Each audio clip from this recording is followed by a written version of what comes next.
안녕하세요. 오늘 저희가 함께 살펴볼 자료는요. 1922년 루돌프 슈타이너가 크리스텐 게만샤프트, 그러니까 그 기독교 공동체 창립을 앞두고 했던 강연과 대화 기록입니다. 이게 그냥 회의록이 아니고요. 당시 사람들이 얼마나 새로운 영적 공동체를 원했는지, 또 슈타이너가 그 기초를 어떻게 그렸는지 상당히 생생하게 보여주는 자료예요. 특히 의례나 사제직에 대한 고민이 아주 깊더라고요. 자, 같이 한번 흥미로운 지점들을 파헤쳐 보죠. 네, 맞습니다. 이 자료는 슈타이너의 인지학, 엔트로포소피라고 하죠. 이걸 바탕으로 한 영적 갱신운동의 청사진이라고 할 수 있어요. 그 기존 종교 형식에서 벗어나서 뭔가 살아있는 영적 경험을 되찾으려 했다는 게 핵심인 것 같습니다. 가장 먼저 눈에 띄는 건 역시 쿨투스, 그러니까 예배에 대한 관점인데요. 이게 그냥 상징적인 행위가 아니라는 거예요.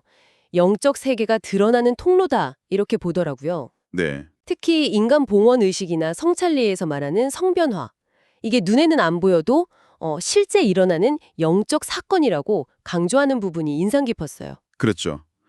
슈타이너는 우리가 감각하는 이 물리적인 세계가 어쩌면 마야, 일종의 환영일 수 있고 진짜 실제는 이런 예배 같은 행위를 통해 드러난다고 본 거예요. 아, 이건 뭐랄까 물질주의적인 사고방식에 대한 정면 도전이죠. 자료에 나온 비유가 재밌는데 길가에 핀 꽃 한 송이를 봐도 그냥 식물이 아니라 영적 세계로 통하는 창으로 봐야 한다는 거예요. 그 비유 정말 흥미롭더라고요. 근데 또 재밌는 건 지성주의, 그러니까 머리로만 이해하려는 태도가 오히려 영적인 감수성을 마비시킬 수 있다는 지적이었어요. 너무 이성만 강조하면 오히려 다른 걸 못 본다는 거죠. 네, 맞아요. 그래서 지성 너머의 어떤 직관적인 체험, 영적 체험을 더 중요하게 생각했던 거죠. 음, 그런 살아있는 예배를 이끌 사람들도 뭔가 좀 달라야 했겠네요. 그렇죠. 그래서 슈타이너는 오버랭코나 랭코 같은 새로운 명칭을 썼어요. 상급 지도자, 지도자 이런 뜻인데 기존의 주교니, 부제니 하는 그런 위계적인 용어를 일부러 피한 거죠. 역할과 책임을 더 강조하려는 의도 같아요. 사제가 되기 위한 서약 내용도 그냥 서약이 아니던데요. 앙겔로 보브르트라고 하던데 단순히 직책을 맡는 수준이 아니라 영적 세계로부터 일하려는 갈망, 그리스도를 현실 속에서 인식하려는 노력, 심지어는 개인적인 허영심이나 분노와의 싸움까지. 와, 이건 정말 깊은 내적 헌신을 요구하는구나 싶었어요. 네, 그렇죠. 그런데 또 한편으로는 한 번 서약한 사제가 공동체를 쉽게 떠나지 못하게 하는 특별 서약에 대한 논의도 있어요. 이게 좀 흥미로운 부분인데요. 아, 그 부분 저도 봤어요. 공동체가 탈퇴에 대해 발언권을 가진다는 거죠. 네, 그러니까 개인의 자유의지도 중요하지만 공동체의 안정성이나 유지 역시 그만큼 중요하다고 본 거예요. 여기서 개인과 공동체 사이의 어떤 긴장, 그리고 영적 공동체를 지속시키려는 슈타이너의 깊은 고민 같은 게 느껴지죠. 그렇군요. 자, 그러면 예배가 그렇게 실제적인 사건이라면 구체적인 의례들, 예를 들면 성찰례 같은 건 어떻게 해석했을까요? 빵이나 포도주도 단순한 상징 이상으로 봤겠죠. 아, 네. 그 부분을 영적 연금술이라고 표현할 수도 있을 것 같아요. 예를 들어 빵의 소금적 요소는 우리를 땅과 현실에 단단히 뿌리내리게 하고 반대로 포도주의 인적 요소는 우리를 물질적 속박에서 벗어나 영적으로 좀 끌어올리는 힘으로 봤어요. 와, 인간과 우주의 관계를 담아낸 거네요. 그렇죠. 성체의 일부, 한 10일 정도를 떼서 포도주에 담그는 행위도 나오잖아요. 네네. 그건 인간의 변화 과정이라는 게 자기 노력만으로는 안 되고 일부는 재단 위에서 작용하는 그리스도의 힘, 그러니까 신적인 개입을 통해서 완성된다는 걸 상징한다고 볼 수 있어요. 인간의 노력과 신의 은총의 조화랄까요? 아, 의미가 깊네요.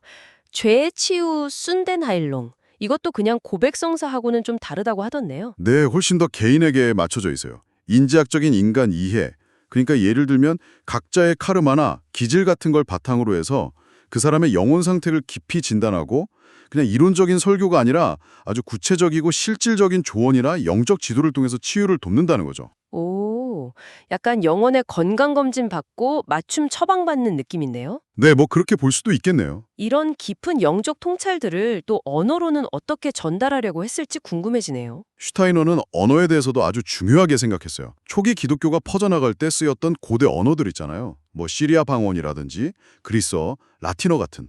거기에는 로고스, 그러니까 단순한 말이 아니라 살아있는 창조적 힘, 말씀 그 자체가 생생하게 담겨 있었다고 봤어요. 아, 언어 자체에 힘이 있었다. 네. 그런데 현대 언어는 그 힘을 많이 잃어버렸다고 진단했고요.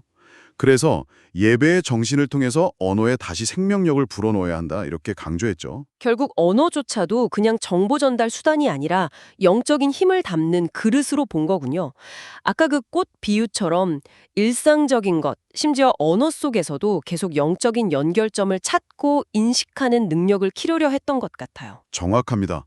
그게 핵심적인 목표 중 하나였죠. 오늘 이렇게 슈타이너의 1922년 기록을 살펴보니 정말이지 살아있는 영적 공동체를 세우려는 그 치열한 고민과 열정이 느껴지는 것 같아요.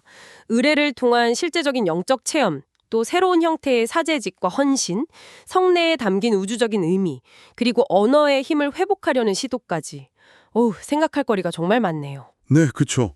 특히 의례나 상징 같은 걸 그냥 형식적인 전통으로만 여기기 쉬운 요즘 시대에 그것들이 실제로 영적 세계와 연결되고 작용하는 통로가 될 수 있다는 관점은 우리에게도 좀 신선한 자극을 주는 것 같아요. 맞아요.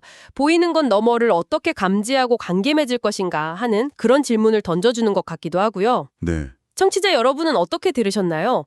오늘 나눈 이런 관점들이 혹시 여러분의 어떤 영적인 실천이나 세상을 바라보는 방식에 새로운 빛을 던져줄 수도 있지 않을까? 혹은 현대사회에서 이런 시도가 과연 어떤 의미를 가질 수 있을지 한번 잠시 생각해 보시는 것도 좋을 것 같습니다. 다음 시간에 더 흥미로운 탐구로 다시 돌아오겠습니다. 지금까지 더 딥다이브였습니다.